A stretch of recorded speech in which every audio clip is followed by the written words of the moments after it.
মেশিনের মাধ্যমে পাথর ভেঙে কিভাবে পলাস্টার এবং গাঁথনির বালু তৈরি করে। চলো আমি তোমাকে দেখাচ্ছি কিভাবে তৈরি করে। তো এই যে পাথর ভেঙে এভাবে ধুলোর মতো করেছে, এগুলোকে আবার একটা মেশিনে দিয়ে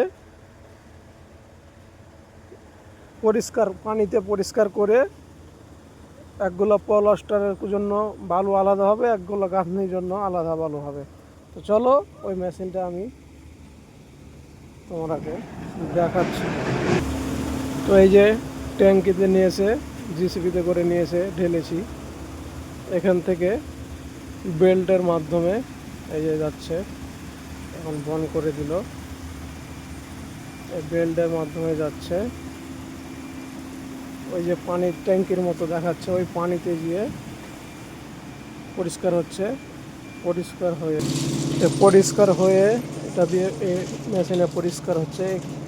তারপরে এই যে এই সাইডে গাঁথনির জন্য আলাদাভাবে পড়ছে, আর ওই সাইডে এই যেটা দিয়ে যাচ্ছে ওই সাইডে পলাস্টারের জন্য আলাদাভাবে পড়ছে।